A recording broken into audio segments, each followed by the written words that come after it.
recent election of Cardinal Giorgia Bergoglio to the position of Pope Francis I was an unprecedented event the world has never before witnessed. It is the first time in history that a member of the Jesuit order has been elected to the highest position of the Roman Catholic Church. Reactions worldwide varied from jubilation to matter-of-fact acceptance to disinterest. These very reactions reveal appalling ignorance of the true nature of the Jesuit order. Widely regarded as a benevolent missionary order, known for its educational institutions, the Jesuit order, as the Society of Jesus is commonly known, has long played an incredibly influential, albeit secretive, role in the destinies of nations, organizations, and individuals. Rulers, presidents, scholars, and even Catholics themselves, who are aware of the evil perpetrated by this powerful, far-reaching order, have left on record grave warnings that all should heed. Following is a compilation of quotes from a variety of sources. Some admit that their own diabolical organizations were modeled on Jesuit principles. Others give warning. A number of those who sought to warn did so at the cost of their lives. World's Last Chance would encourage all to carefully study the following material. Proverbs 1:5 tells us, "A wise man will hear and will increase learning, and a man of understanding shall attain unto wise counsels." Ignatius Loyola, 1491 to 1556, founder of the Society of Jesus and its first superior general. Nor will it contribute a little to our advantage if with caution and secrecy we foment and heighten the animosities that arise among princes and great men, even to such a degree that they may weaken each other. But if there appear any likelihood of reconciliation, then as soon as possible let us endeavor to be the mediators, lest others prevent us. Finally, let all with such artfulness gain the ascendant over princes, noblemen, and the magistrates of every place, that they may be ready at our beck, even to sacrifice their nearest relations and most intimate friends, when we say it is for our interest and advantage. Let proper methods be used to get knowledge of the animosities that arise among great men, that we may have a finger in reconciling their differences. For by this means we shall gradually become acquainted with their friends and secret affairs, and of necessity engage one of the parties in our interests. Immediately upon the death of any person of post, let them take timely care to get some friend of our society preferred in his room. But this must be cloaked with such cunning and management as to avoid giving the least suspicion of our intending to usurp the prince's authority.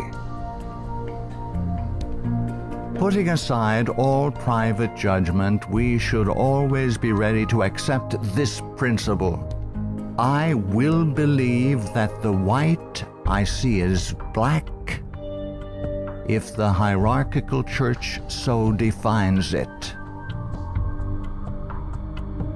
Princes and persons of distinction everywhere must, by all means, be so managed that we may have their ear, and that will easily secure their hearts, by which way of proceeding all persons will become our creatures, and no one will dare to give the society the least disquiet or opposition.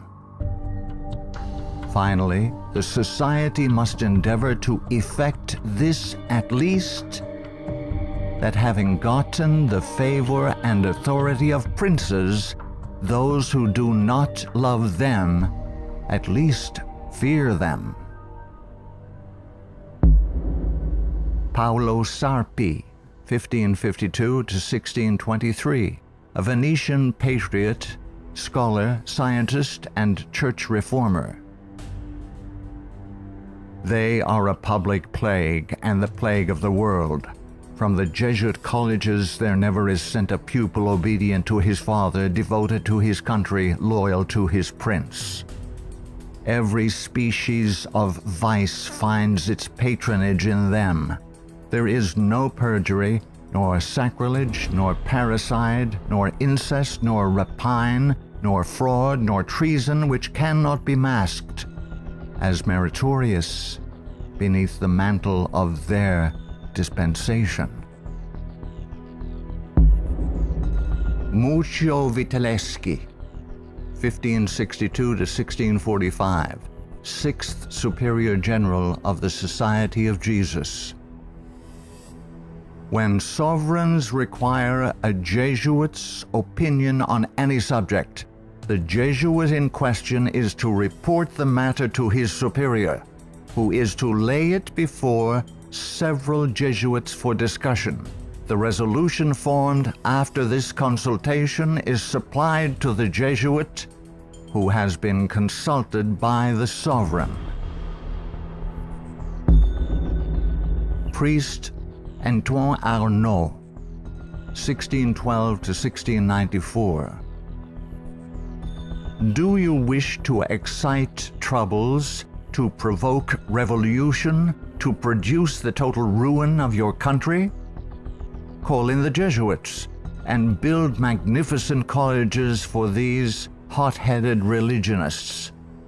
Suffer those audacious priests in their dictatorial and dogmatic tone to decide on affairs of state.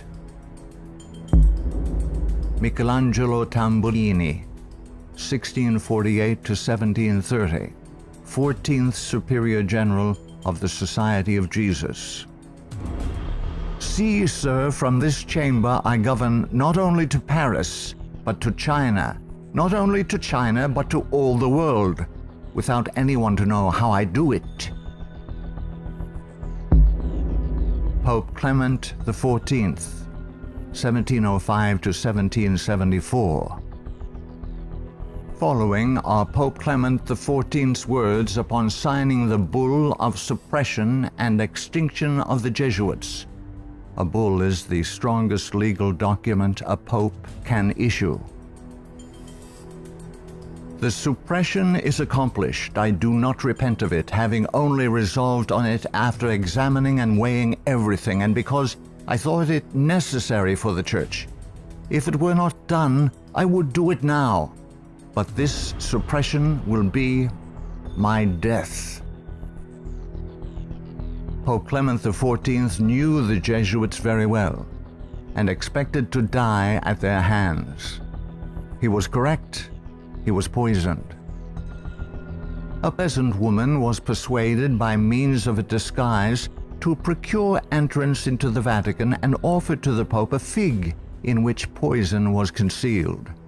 Clement XIV was exceedingly fond of this fruit and ate it without hesitation. The same day the first symptoms of severe illness were observed, and to these rapidly succeeding violent inflammation of the bowels. He soon became convinced that he was poisoned and remarked, "Alas, I knew they would poison me, but I did not expect to die in so slow and cruel a manner." His terrible sufferings continued for several months. When he died, the poor victim, said Comenon, of the execrable Jesuits to which the Bishop of Pistoia, Scipio di Ricci, the nephew and heir of Jesuit General Ricci, fully agreed. Pope Pius VII, the Pope who restored the Society of Jesus. Soon after Pope Pius VII was released from Napoleon's prison in 1814, he quickly restored the Society of Jesus with the papal bull Sollicitudo Omnium Ecclesiarum. If any should again attempt to abolish it, the Society of Jesus, he would incur the indignation of Almighty God and of the holy apostles Peter and Paul.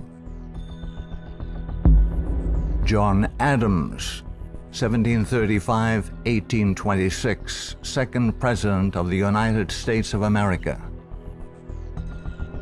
In 1816, John Adams wrote to Thomas Jefferson, third President of the United States, regarding the restoration of the Society of Jesus.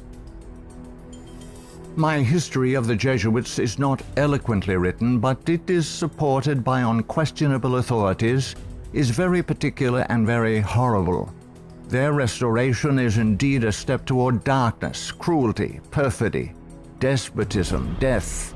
I do not like the appearance of the Jesuits. If ever there were a body of men who merited eternal damnation on earth and in hell, it is this Society of Loyolas.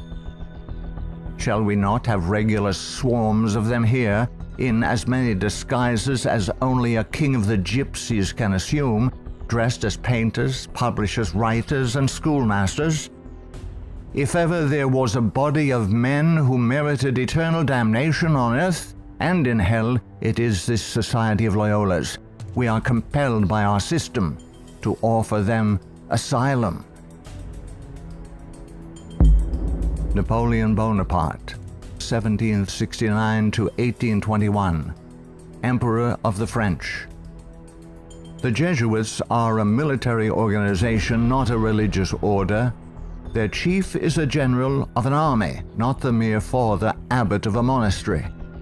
And the aim of this organization is power. Power in its most despotic exercise. Absolute power, universal power, power to control the world by the volition of a single man. Jesuitism is the most absolute of despotisms, and at the same time the greatest and most enormous of abuses. The general of the Jesuits insists on being master sovereign over the sovereign. Wherever the Jesuits are admitted, they will be masters, cost what it may. Their society is by nature dictatorial, and therefore it is the irreconcilable enemy of all constituted authority. Every act, every crime, however atrocious, is a meritorious work, if committed for the interest of the Society of the Jesuits or by the order of the general. Adam Weishaupt, 1748–1830, a Jesuit German philosopher and founder of the Order of the Illuminati. The degree of power to which the representatives of the Society of Jesus had been able to attain in Bavaria was all but absolute. Members of the order were the confessors and preceptors of the electors, hence they had a direct influence upon the policies of government. The censorship of religion had fallen into their eager hands, to the extent that some of the parishes even were compelled to recognize their authority and power. To exterminate all Protestant influence and to render the Catholic establishment complete, they had taken possession of the instruments of public education. It was by Jesuits that the majority of the Bavarian colleges were founded, and by them they were controlled. By them also the secondary schools of the country were conducted. The Marquis de Lafayette, 1757–1834, a French statesman and general. It is my opinion that if the liberties of this country, the United States of America, are destroyed, it will be by the subtlety of the Roman Catholic Jesuit priests, for they are the most crafty, dangerous enemies to civil and religious liberty. They have instigated most of the wars of Europe.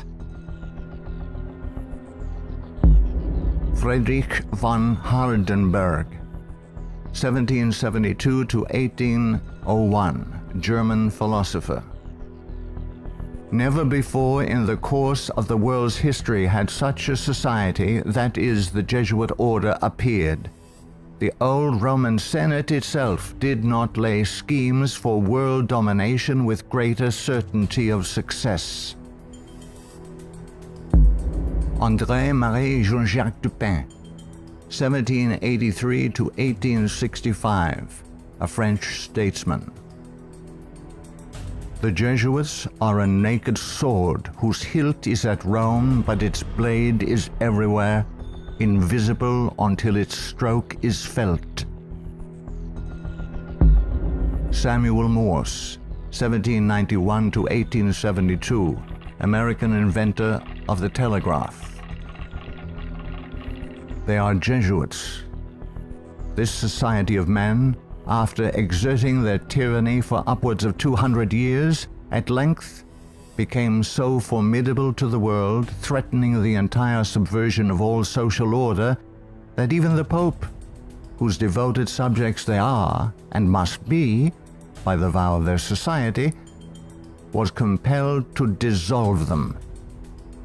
They had not been suppressed, however, for 50 years before the waning influence of popery and despotism required their useful labors to resist the light of democratic liberty, and the Pope, Pius VII, simultaneously with the formation of the Holy Alliance, revived the order of the Jesuits in all their aureory.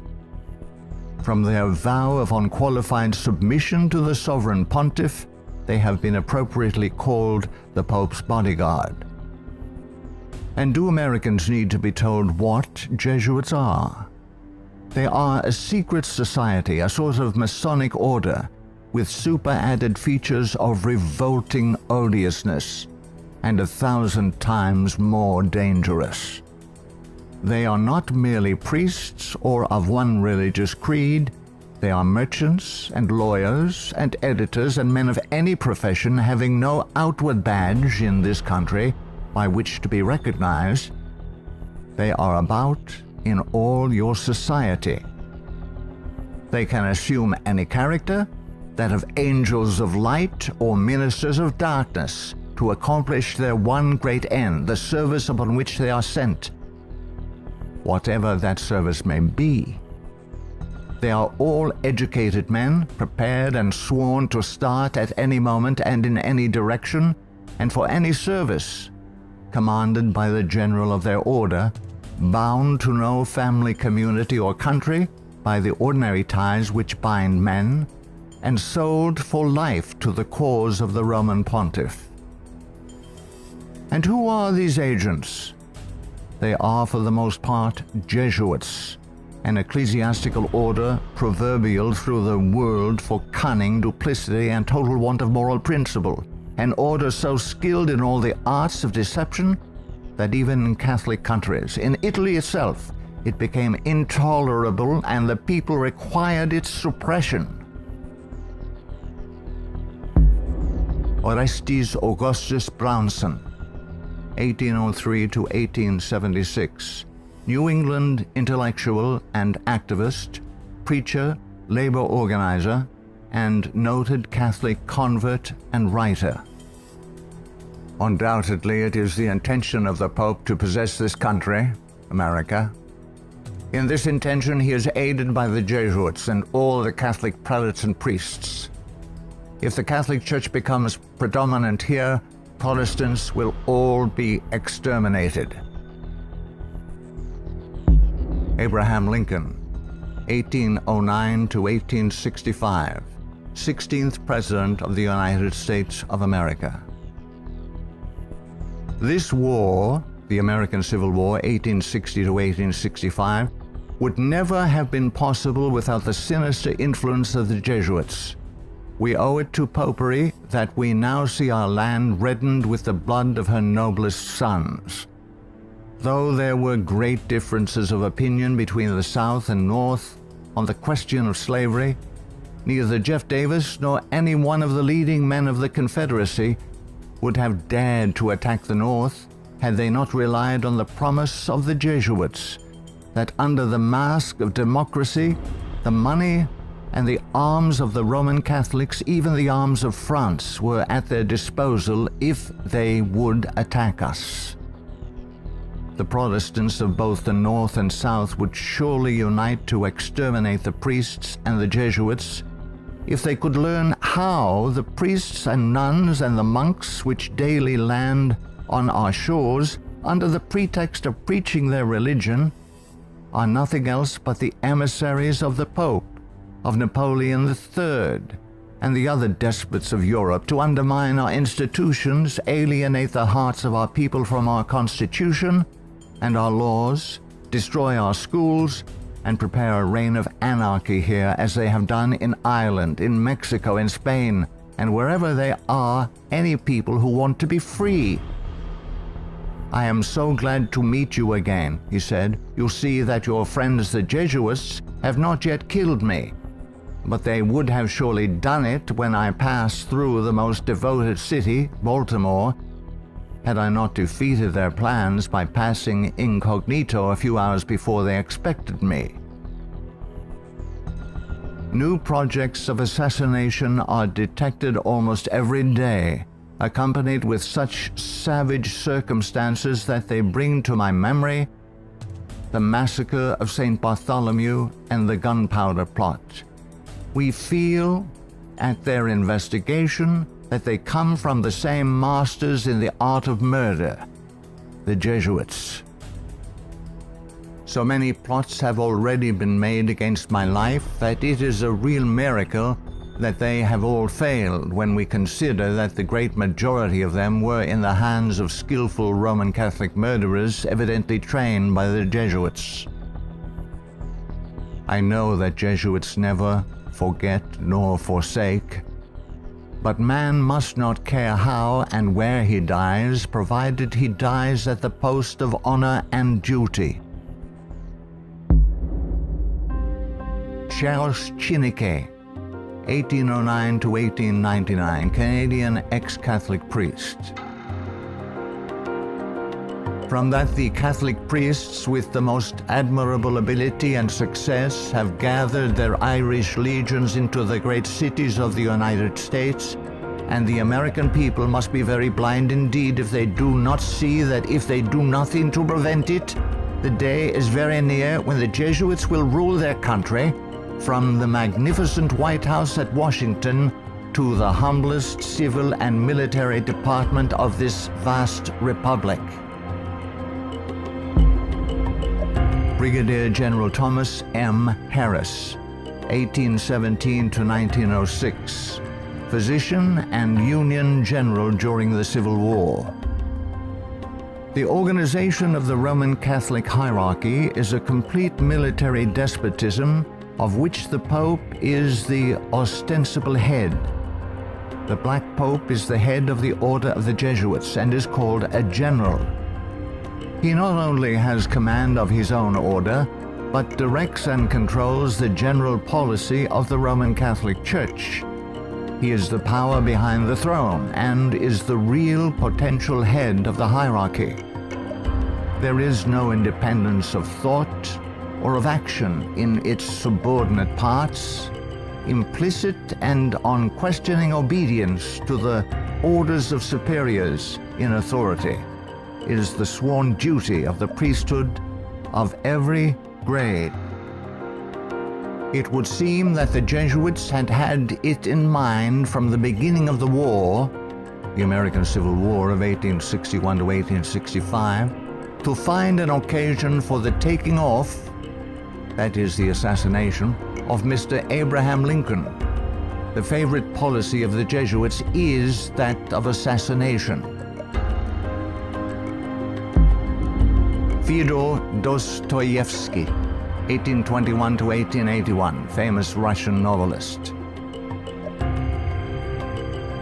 The Jesuits are simply the Roman army for the earthly sovereignty of the world in the future, with the Pontiff of Rome for emperor. That's their ideal. It's simple lust of power, of filthy earthly gain, of domination, something like a universal serfdom with them as masters. That's all they stand for. They don't even believe in God, perhaps. Margaret F.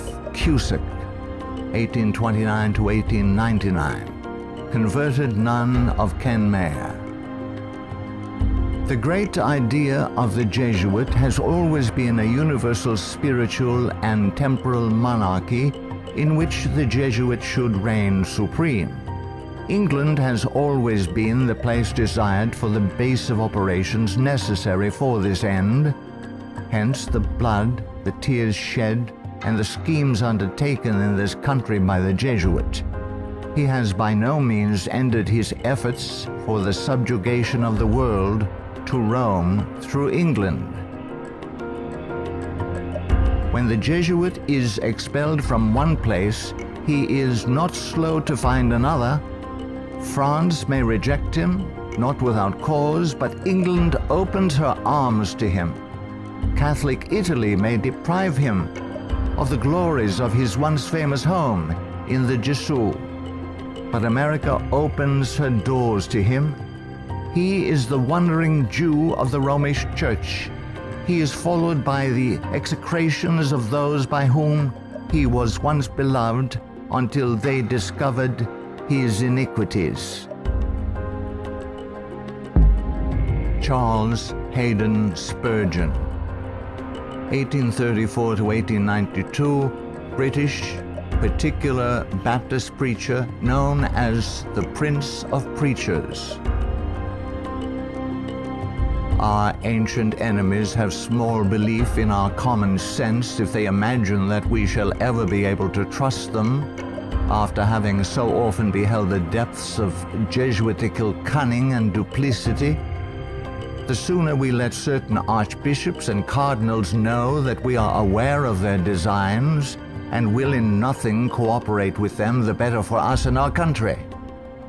Of course, we shall be howled at as bigots, but we can afford to smile at that cry when it comes from the church which invented the Inquisition. No peace with Rome is the motto of reason as well as of religion. Richard W. Thompson, 1809 to 1900, Secretary of the Navy, United States of America. The Jesuits are the deadly enemies of civil and religious liberty. The Jesuit general occupies the place of God and must be obeyed, howsoever the peace and welfare of the multitude may be imperiled or the nations be convulsed from center to circumference. The society of Jesuits must obtain the mastery, even if general anarchy shall prevail, or all the world besides be covered with the fragments of a universal wreck. The sovereigns of the Holy Alliance had massed large armies and soon entered into a pledge to devote them to the suppression of all uprisings of the people in favor of free government. And he, Pius VII, desired to devote the Jesuits, supported by his pontifical power, to the accomplishment of that end.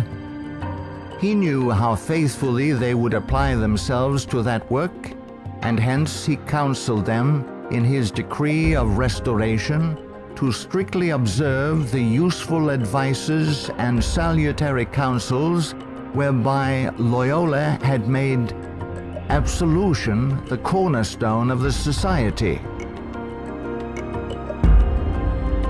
Luigi de Sanctis, 19th century ex-official censor of the Inquisition. All these things cause the Father General of the Jesuits to be feared by the Pope and sovereigns. A sovereign who is not there, the Jesuits' friend, will sooner or later experience their vengeance. At what then do the Jesuits aim? According to them, they only seek the greater glory of God. But if you examine the facts, you will find that they aim at universal dominion alone. They have rendered themselves indispensable to the Pope, who without them could not exist, because Catholicism is identified with them. They have rendered themselves indispensable to governors and hold revolutions in their hands. And in this way, Either under one name or another, it is they who rule the world. He who thinks he knows the Jesuits by having read all the books that were written in the past century, the 18th century, to unmask them would be grossly deceived. The Jesuitism of that day was an open war against the gospel and society. The Jesuitism of the present is a slow but contagious and deadly disease which secretly insinuates itself. It is a poison taken under the name of medicine. G.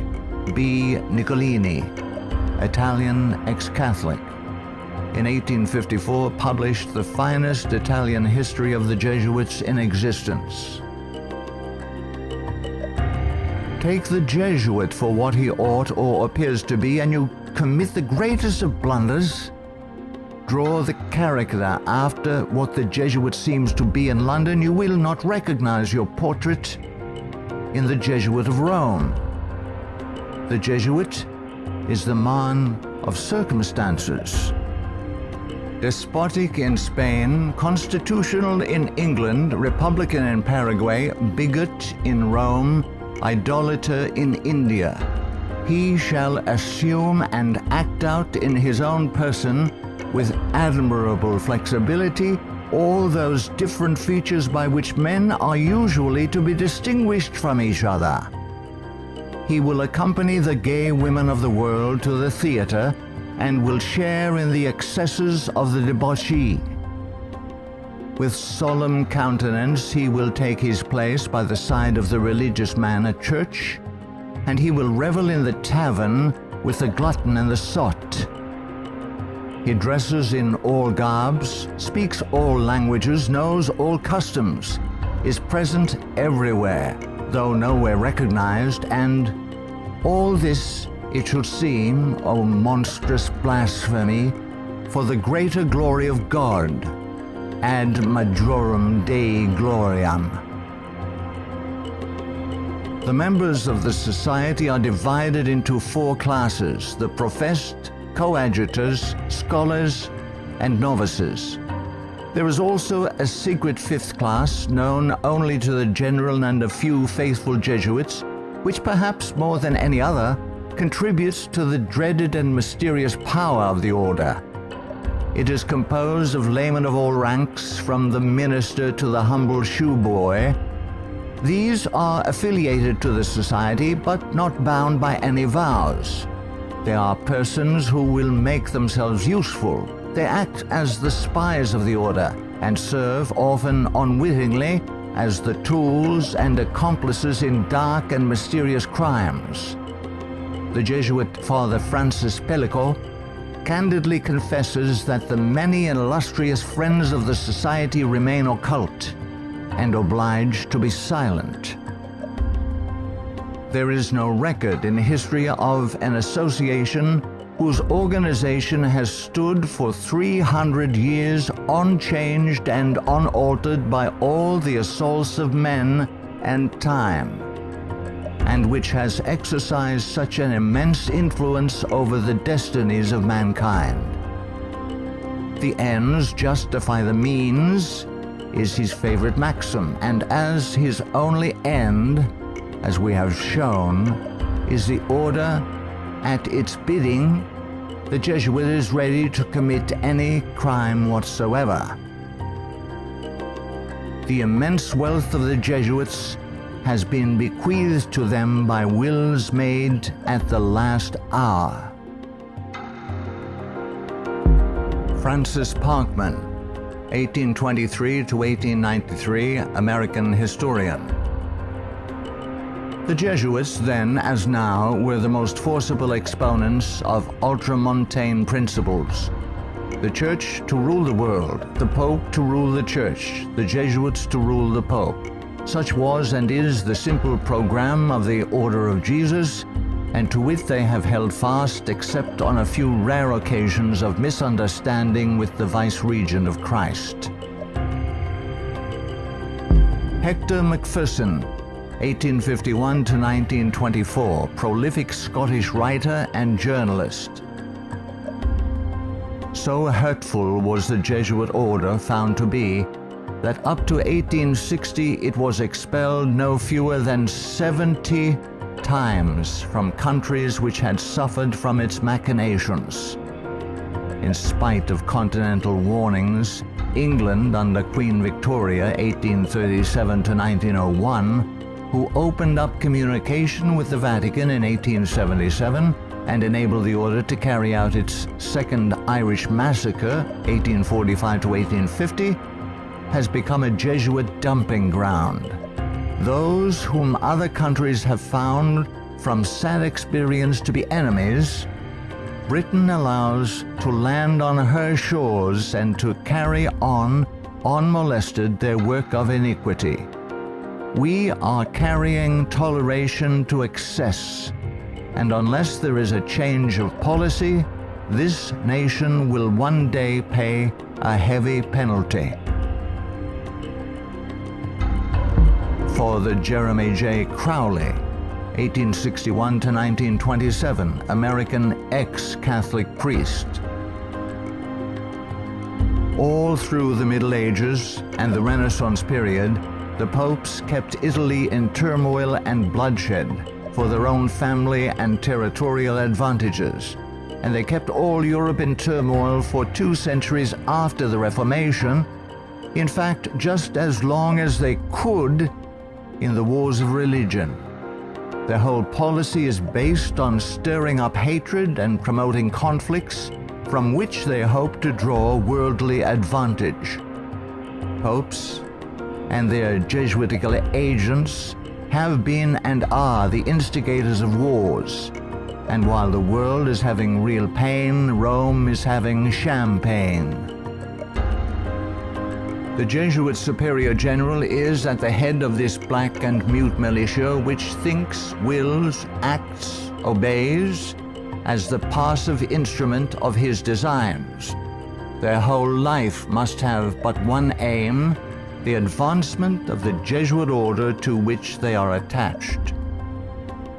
How long shall the Roman Catholic hierarchy play the people for fools? Shall the government be of the people, for the people, and by the people, or by the Pope? Let's not let the Pope of Rome name our president for us. Lovers of your country, beware of Jesuitical intrigues, the political power of Romanism, and the honeyed words of politicians reaching after the presidency. Ellen G. White, 1827 to 1915, prolific author and American Christian pioneer. Jesuitism inspired its followers with fanaticism. There was no crime too great for them to commit, no deception too base for them to practice, no disguise too difficult for them to assume. It was a fundamental principle of the order that the end justifies the means. By this code, lying, theft, perjury, assassination were not only pardonable but commendable when they serve the interests of the Church. Under various disguises, the Jesuits worked their way into offices of state, climbing up to be the counselors of kings and shaping the policy of nations. Edmund Ronaine, 1832 to 1911, former Freemason who served as both secretary and master of Keystone Lodge. The religion of Masonry is a system of absolute despotism, and like that of Rome, demands a blind, unquestioning obedience to all its laws, rules, and edicts, whether right or wrong. What a singular commentary on the indifference, the subserviency, or the cowardice of society, that an institution professedly organized by such cunning knaves, the Jesuits, and for such base purposes, and which has been sustained by fraud, falsehood and deception from the commencement of its career to the present time should be permitted today to dictate to, if not virtually to rule the nation, and to create such a dread in communities that even some of the ministers of Christian denominations who detest its vile philosophy and who would like to see it swept from the face of the earth are absolutely afraid to mention its name, either in the pulpit, the prayer meeting, or the Sabbath school, lest its secret vendetta vengeance might, in some concealed manner, be wreaked upon them.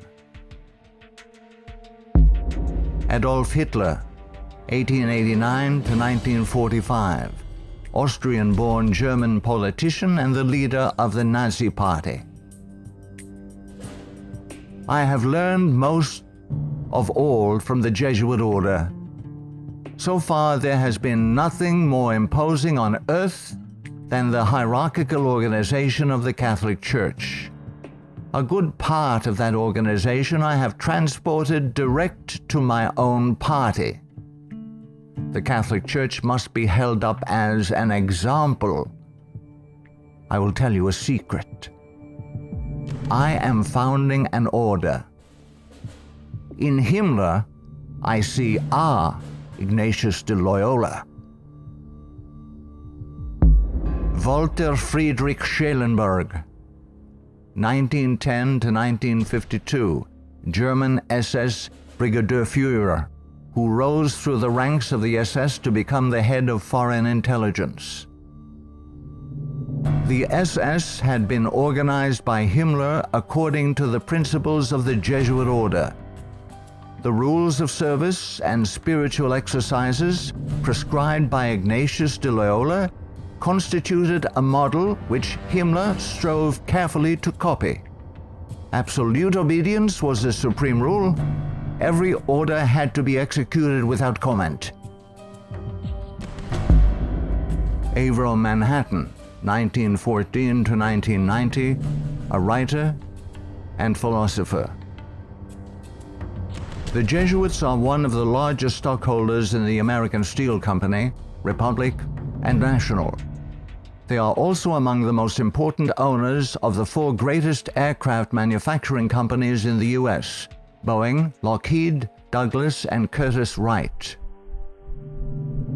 No political event or circumstance can be evaluated without the knowledge of the Vatican's part in it, and no significant world situation exists in which the Vatican does not play an important explicit or implicit role. Alberto Rivera, 1935 to 1997, ex-Jesuit. The higher I went in the Jesuit order, the more corruption I saw within the institution. I was invited to attend a secret black mass by high-ranking Jesuits, including Superior General Pedro Arrupe, in a monastery in the northern part of Spain.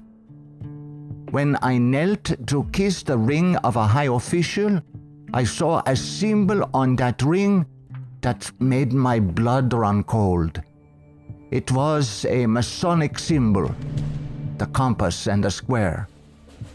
A thing I hated, and I had been told to fight against it. I found out the Jesuit general was also a Mason and a member of the Communist Party in Spain. Frederick Tupper Southey III, 1936 to 2007, American composer, musician, author, and artist. The Roman Inquisition had been administered since 1542 by the Jesuits. Edmund Paris, 1894 to 1970, author of The Secret History of the Jesuits. The public is practically unaware of the overwhelming responsibility carried by the Vatican and its Jesuits in the starting of the two world wars, a situation which may be explained in part by the gigantic finances at the disposition of the Vatican and its Jesuits, giving them power in so many spheres, especially since the last conflict. The Jesuits are a secret society, a sort of Masonic order, with super-added features of revolting odiousness and 1,000 times more dangerous. The Führer had come to power thanks to the votes of the Catholic Zentrum, Central Party overseen by Jesuit Ludwig Kass, only 5 years before, 1933. But most of the objectives cynically revealed in Mein Kampf were already realized. This book was written by the Jesuit-controlled Father Bernhard Stempfler and signed by Hitler. For it was the Society of Jesus which perfected the famous Pan-German program as laid out in this book, and the Führer endorsed it. Nino Lobello, 1922 to 1997, American author and journalist, specialized in writing about the Vatican. The Pope's confessor, an ordinary priest, must be a Jesuit. He must visit the Vatican once a week at a fixed time, and he alone may absolve the Pope of his sins. Michael Bunker, American writer, historian, theologian. There is a conspiracy against Christendom, but who are Satan's agents in this conspiracy? The agents are the Jesuits. Even though the Jesuits exude vast influence and control in the areas of theology, education, recorded history, and current media, I am still perplexed that virtually no literature exists exposing the Jesuits' influence on mainline Protestantism. In this work, the author uncovers forgotten history regarding the cooperative salvation theology of the Jesuits. From Cain to Charles G. Finney, this book proves that modern Protestantism has abandoned the doctrines of grace and embraced the satanic doctrines of cooperative salvation. Eric John Phelps, 1953, still living, author and protagonist in the truth-seeking movement in the United States. In the 20th century, the Jesuits have conducted their inquisition under the names of Nazism, fascism, communism, and now Islamic terrorism, with their inquisitors Adolf Hitler, Francisco Franco, Joseph Stalin, and now Osama bin Laden. Today, the Black Pope orders his Holy Office of the Inquisition, renamed in 1965 the Sacred Congregation for the Doctrine of the Faith, through his international intelligence community headed by papal knights, including Skull and Bonesman George W. Bush. To the abhorrent Jesuit doctrine of regicide, the killing of kings, we must now direct our attention that we may understand an established policy calculated to obtain or maintain the mastery of all nations, following well-planned assassinations. In the past, the order's assassins were either Jesuits, like Jacques Clement, or killers easily connected to the influence of the company, men like John Wilkes Booth. Today, these professional terminators are cleverly distanced from their Masonic master, the Black Pope, and given deceptive titles by the Pope's internationally controlled press corps, jurists, and historians. Such titles as anarchists, nihilists, rogue agents within intelligence agencies, or just lone nut assassins. Sometimes these individuals in fact do the killing, consciously and unconsciously, as do the programmed Manchurian candidates. They sacrifice themselves, die in the act, or are punished for their crimes. created by Loyola in 1534 and sanctioned by Paul III in 1540.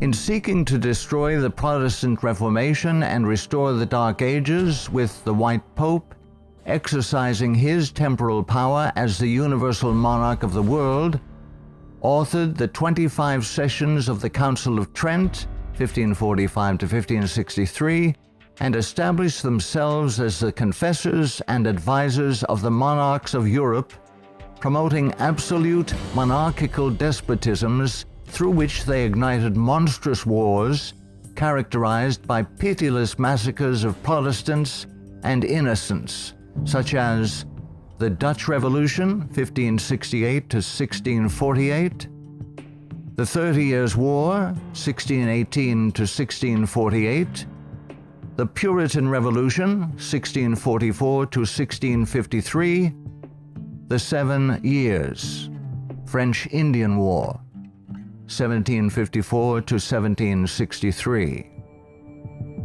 While oppressing and weakening the peoples of the nations and the Semitic Hebrew Jewish race with the Holy Office of the Inquisition, aided by the Knights of Malta and later Scottish Rite Freemasonry from 1540 to 1773, we as God's people in 14th Amendment America have received the Lord Jesus Christ as our personal Savior according to His blessed gospel set forth in His infallible Holy Scriptures.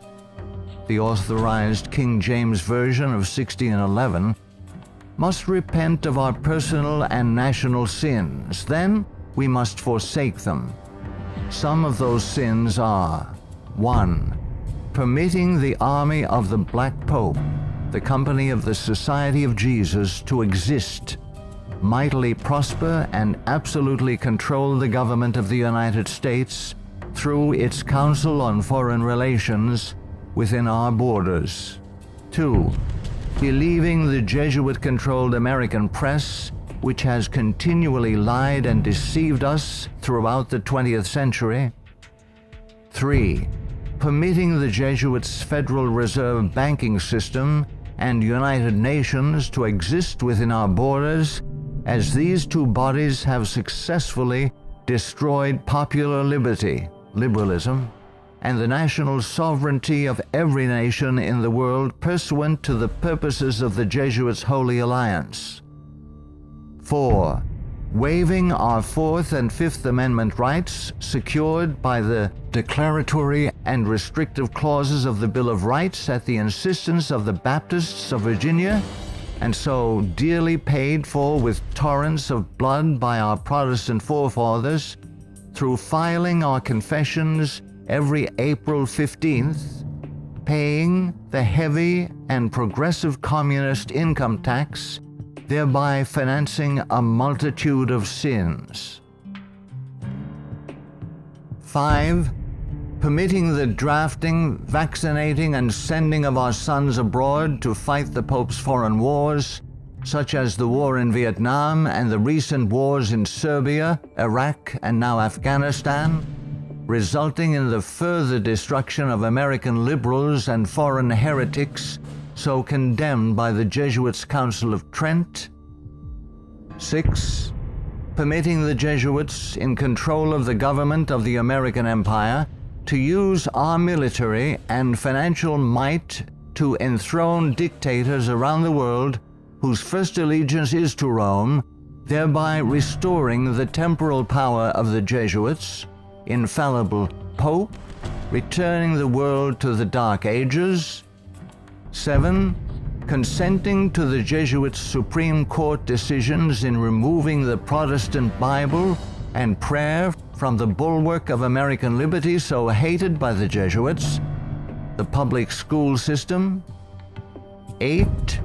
Consenting to the immigration of millions of Roman Catholics and pagan persons of color whose loyalty to the Pope or their own race, religion, and nationality is greater than their loyalty to our Protestant Constitution and Republican form of government, thereby creating a multitude of agitations justifying more centralization of power in Washington, D.C., and through amalgamation, the Africanization of the American white Celtic Anglo-Saxon race being historically the greatest enemy of the Jesuit order, especially its Bible-believing Protestants and Baptists, as intended by the Company of Jesus pursuant to its Jesuit oath.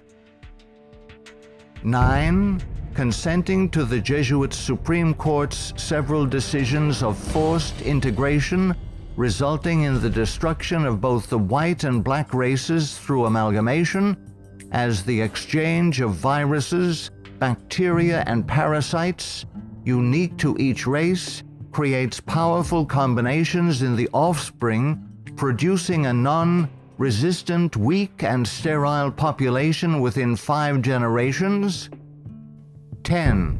Consenting to the Jesuit Supreme Court's decision of legalized abortion, resulting in the mass murder of unborn babies, polluting the land with innocent blood, ultimately collapsing the Ponzi scheme called the Social Security system, justifying mass murder of the elderly by the coming fascist dictator, provoking the Lord against us to consume us, until there be no remnant nor escaping in the land, by means of a massive military invasion composed of a coalition of nations, cleansing the land with the blood of unrepentant and unforgiven American murderers.